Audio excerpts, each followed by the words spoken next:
Negritos, negritos. What's happening with you all, man? What's happening with you all?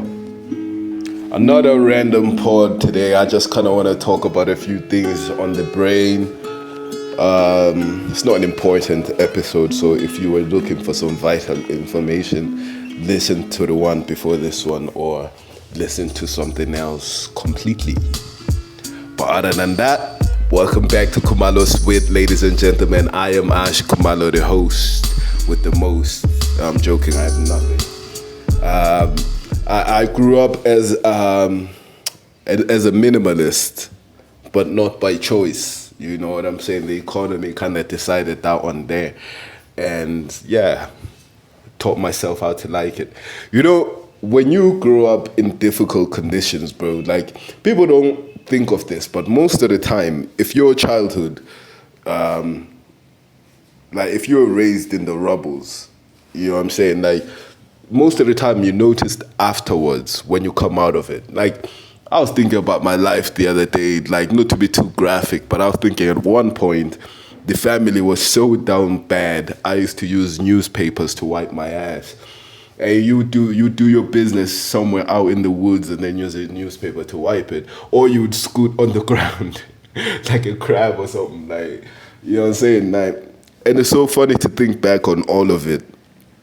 And, you know, I sometimes when I think back, I feel like, damn, am I contaminating these memories? Because now I'm giving it this headline of, you know, trauma, it was a traumatic memory or whatever. But at a certain point, I don't think I viewed it that way. You know, at a certain point, I just viewed it as we were poor or as this was just the situation. I always tell people the story of me learning how to ride a bike.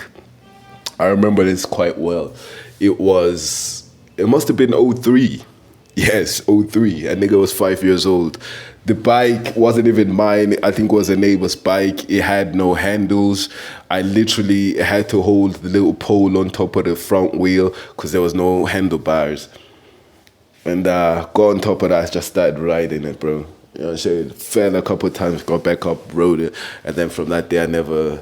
Like, learning to ride a bike is one of those things that you feel like it's supposed to be like part of the human experience. Like, I should know how to do this. That's why I have no respect for people who can't ride a bike. If you are a grown man, you can't ride a bike, you can't swim or drive, bro, come on, man, fix up. Like, you should be, 3 out of those 3 things should be within your arsenal, within your repertoire. You know what I'm saying? Like, swimming was the last one that was knocking my ass. I struggled with that, but eventually we got there. You know what I'm saying? Shout out Michael Phelps. Shout out Ryan Lochte. You know what I'm saying? Yeah, man. Driving, I got my license in 2018. I haven't drove since then. I don't have a car. I used to drive my dad's cars when I worked for him, just like my brother, but I don't work... I do work for my dad, but minimally. I don't do the most. So therefore, I've not been granted access to any cars, which is cool. You know what I mean? Gotta get me own. I say all this to say, man, those are just life skills, soft skills, if you will, that you should always have with you, you know what I mean? Learning to drive, that one was a bit intimidating, but can't lie, it was the easiest amongst all, you know what I mean? Yes, crashed the car a couple of times. I remember this one time we were going out, I was driving a Chevrolet, and what Chevrolet was it? Was it a Chevrolet Cruiser? Was it something else? It was probably something else. You know, those American cars, Cruiser or Crusade or whatever they call it. All right, quick break in the episode. Today's show is sponsored by Kuya Health. If you're dealing with things like low energy, skin issues, or just feeling off in general, there's a range of products I've come across that focus exactly on that.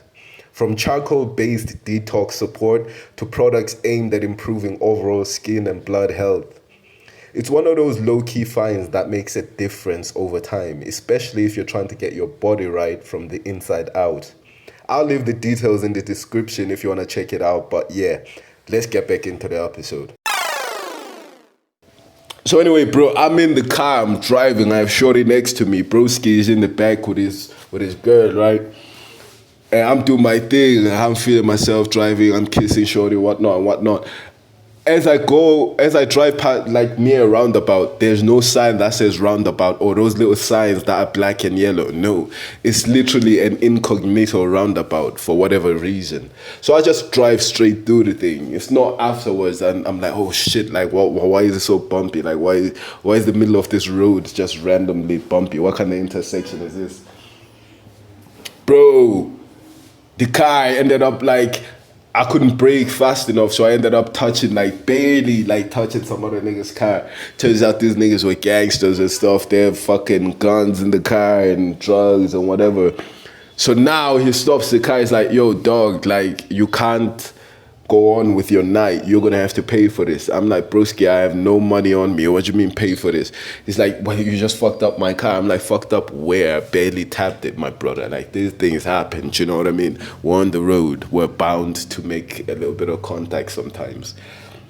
So he's like, nah, fuck that. That's not happening. Stay in the car. Now me and my shorty have to stay in the car. My bro and his girl have to go elsewhere, get the money, give this guy this money so they can free us. That's what happened. So many stories within cars are traumatic. Like the other time, we were working at a bar, me and my brother were still driving. No, this time we were given money to use Uber. After work, we were supposed to take some money, like 200 Rand, and get an Uber home. But us, we decided, nah, fuck that. Let's keep the money. Let's call one of your boys to give us a lift. And that's what we did. We called one of his boys. He's driving a Lexus, some shitty old Lexus. But I can't really say shitty old because Lexus, bro, like, I rate them cars. Before people spoke about Toyota the way they speak about Toyota today, about how it's reliable, this, and the third. Bro, Lexus was that. Lexus was Toyota before Toyota. Shout out Lexus, fam. You know what I'm saying? Lexus. What song has Lexus? Jay-Z used to love rapping about Lexuses. All black Lexus. Like I'm from Texas. I don't get dropped. I dropped the label. World can't hold me. Too much ambition. Always knew it would be like this when I was in the kitchen. No, I'm not a Jonas. Brother, I'm a grown-up. I use my cojones. I use my cojones. Hey, me too, Hov. Me too. I use them with my hand. But anyway, listen. Point being, right? So, yeah, man, we get in the Lexus. The nigga is already drunk prior to meeting us, you know what I'm saying? So my bro ends up driving because he loves driving and he loves, you know, that type of thing, being called to action and being the guy. So he drives, he gets behind the wheel. We're in the back recording, laughing, niggas being niggas and shit, bro. The kid is going 110 on the highway, Olifantstain Road. You know what I'm saying? If you're in Tembisa, Midrand, you know the road I'm talking about. Olifantstain, I can't, you know what I'm talking about. Anyway, going 110, bro, the car, when we're recording, he looks back at the phone to see what we're saying, or like, because I think one of us called his name, yo. So he looks back. As he looks back, bro, the car swerves, gets off the road, into somebody's yard. The yard was a metal, like, fence type of thing. It broke straight through that. It turned upside down. We're in the air. We landed upside down, bro. And then these white guys, they look like Russians, walk out with shotguns and shit. You know what I mean?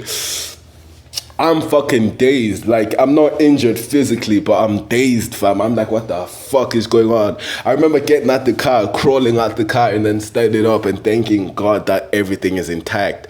That could have been a bad one. Yo! But we thank God for life, man. We survive. My brother gets arrested. I run home. It's like 3 a.m. by this time. I'm like, Dad. I run straight to my dad's room. I'm like, Dad, yo, they got him. Let's get him out. My dad is like, yo, could you fuck off? Could you close the door behind you as well, you prick? Didn't I give you guys money to use Uber? So I don't want to know. Bro, it was one of the funniest stories. I remember being panicked because, you know, being here in South Africa, that was one of my first early incidents with the cops or with the law. I'd never really been involved with the law like that. In Ireland, I was involved with the law, but I always told myself in Ireland is cool because I'm below 18. So let me look at this like a free trial to life. As long as I'm before 18, I can commit any crime I want. What are they going to do? Give me a J law. It's going to get cancelled when I'm 18. So when I came to Africa, I made the conscious decision, hey boy, you are now an honorable member of society. You cannot be involved with the law for anything. You are a law-abiding citizen. You are Jared Butler. And that was just a reference to the movie because at the end of the day, he wasn't a law-abiding citizen, now was he? And you can't blame him, bro, after what they did to his wife and daughter. Shout out to that movie, fam. One of the best movies I watched, Law-Abiding Citizen. And I remember watching it so vividly because I was watching it one day after school. My mother had gone to a parent-teacher meeting. She came back, caught me watching it. I was like, yo, you are so useless. Every teacher just said you be up there just talking, just yapping. And you can't, and I come home, like you can't even fucking, I find you watching movies, fam. Is that what your life is about? Little foreshadowing there, mommy. Little they should know that I would literally dedicate this shit to doing nothing but watching TV, fam. I hate myself.